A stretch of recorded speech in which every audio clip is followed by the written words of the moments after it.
ናላችሁ እኔ አለው እግዚአብሔር ይመስገን ደህና ነኝ። ዛሬም በጠቃሚና በአዲስ ፕሮግራም በድጋሜ ተገናኝተናል። በዛሬው የጤና ፕሮግራማችን ላይ የምንመለከተው ነርቮቻችንን የሚጎዱ ማታ ልንተኛ ስንል የምናደርጋቸው መጥፎ የሆኑ ልምዶችን እናም እነዚህን ልምዶች ደግሞ እንዴት አድርገን ማስወገድ እንደምንችል በዚህ ቪዲዮ ላይ በደንብ እነግራችኋለሁኝ። ይህ የጤና ትምህርት ለበርካታ ሰዎች እንዲደርስ ሁላችሁም በቅንነት ላይክና ሼር በማድረግ ሌሎችንም አስተምሩ አሳውቁላለሁኝ። ጥያቄያችሁን በኮመንት ላይ አስፍሩልኝ። በፍጹም ይህ ቪዲዮ ሊያመልጣችሁ አይገባም ማለት ነው። በቀጥታ ወደ ጤና ትምህርታችን የማልፍ ይሆናል። ነርቮቻችን ራሳቸውን የሚጠግኑት በዋነኝነት በሌሊት ነው። እናም ብዙ የተለመዱ የመኝታ ሰዓት ልምዶች በዝግታ የነርቭ መዳንን ያዘገያሉ ወይም ደግሞ በጊዜ ሂደት ነርቮቻችንን በንቃት ይጎዳሉ። በሌሊት ወይም ደግሞ በማታ ነርቮች መከላከያ ሽፋናቸውን ማይሊንን ይጠግናሉ። የደም ፍሰት ለመዳን እንዲረዳ እንደገና ይሰራጫል። የእርገት ሆርሞን የነርቭ ዳግም መፈጠርን ይደግፋል። ብግነት ወይም ደግሞ የኢንፍላሜሽን መቀነስም ይኖርበታል ማለት ነው። መጥፎ የመኝታ ሰዓት ልምዶች ታዲያ ይህንን የጥገና ሂደትን ያቋርጡታል። የነርቭ ህመም፣ መደንዘዝ፣ የሞጋት ስሜት፣ የማቃጠልና ድክመትን ያስከትላሉ ማለት ነው። ታዲያ ነርቮቻችንን የሚጎዱ የመኝታ ሰዓት የምናደርጋቸው መጥፎ ልምዶችንና እንዴት እንደምታስወግዱ ልንገራችሁ። አንደኛ ዘግይቶ ስክሪን መጠቀም ነው። ስልክ፣ ቲቪ እናም ላፕቶፕን በማታ ይህ ሰማያዊ ብርሃን ሜላቶኒንን ያግደዋል። ሜላቶኒን ለነርቭ ጥገና ያስፈልጋል። በነርቭ ሴሎች ላይ ደግሞ የኦክሲዲቲቭ ስትረስን ይጨምራል። የነርቭ ብግነት ወይም ደግሞ ኢንፍላሜሽንንም ያነሳሳል።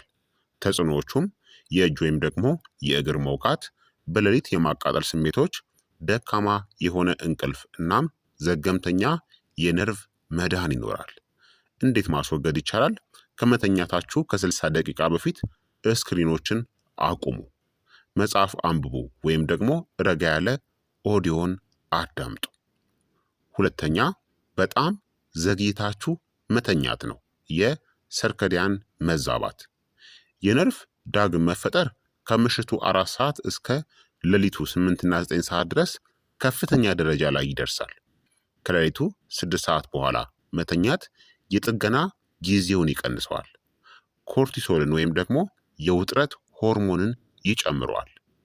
የነርቭ ጉዳትንም ሊያስከትል ይችላል። ተጽዕኖዎቹም የኒውሮፓቲ መባባስ፣ የጡንቻ መሸማቀቅ፣ የእግር እረፍት ማጣትን ያስከትላል። እንዴት ማስወገድ ይቻላል?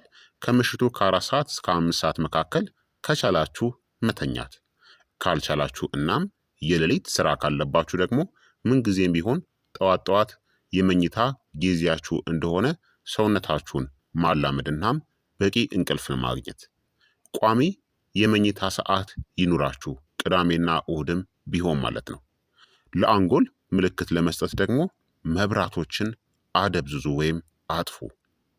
ሶስተኛ መጥፎ የመኝታ አቀማመጥ አተኛኝ እናም የነርቭ መጫን ነው። የማያቋርጥ ጫና የነርቭ ምልክቶችን ያግዳል። ለነርቮች የሚሰጠውን የደም አቅርቦትም ይቀንሳል። የነርቭ መቆንጠጥን ያስከትላል።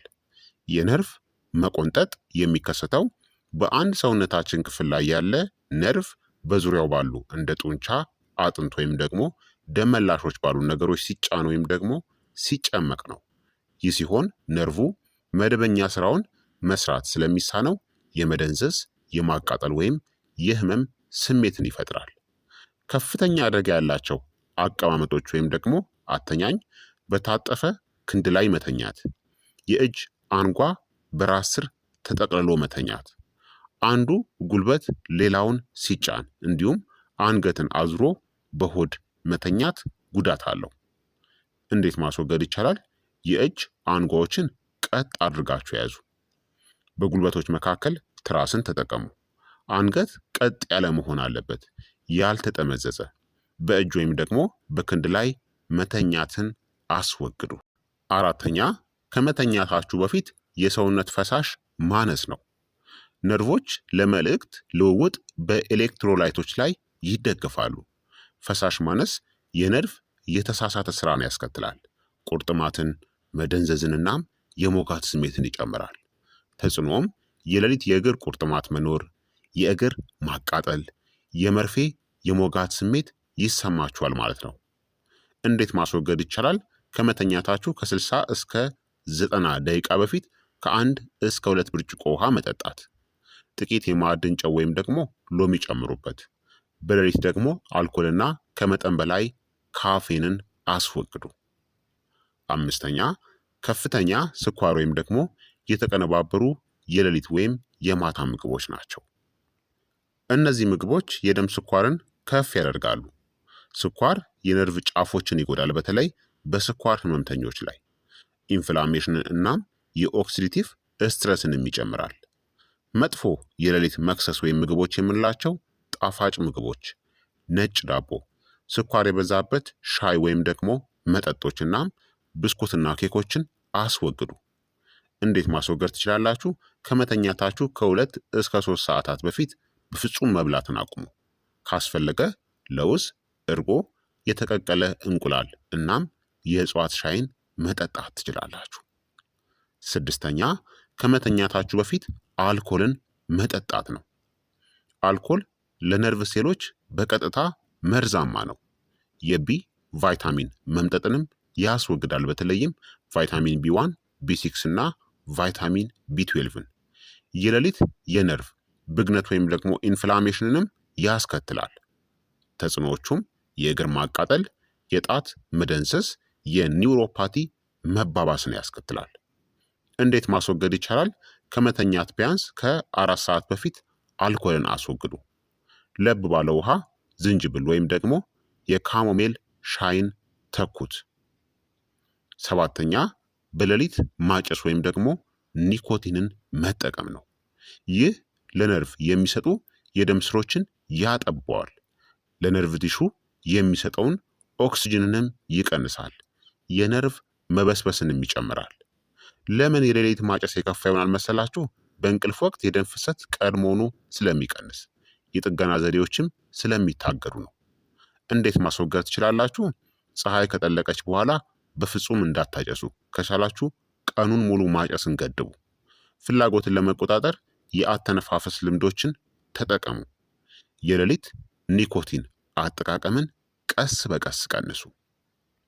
ስምንተኛ ከመተኛት በፊት የሚከሰት ስር የሰደደ ውጥረት ነው። ይህ ኮርቲሶልን ከፍ ያደርጋል። የነርቭ ብግነት ወይም ደግሞ ኢንፍላሜሽንን ያነሳሳል። የነርቭ ምልክት ስርጭትን ያውካል።